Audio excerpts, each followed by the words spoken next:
ती नव्हती. बहुतेक लोक मेहनतीचा फक्त दिखावा करतात.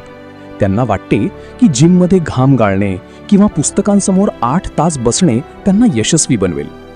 पण यश अशा प्रकारे मिळत नाही. जर आपण अँडर्स एरिक्सन यांच्या पीक या पुस्तकाबद्दल बोललो तर ते डेलिबरेट प्रॅक्टिसबद्दल सांगतात.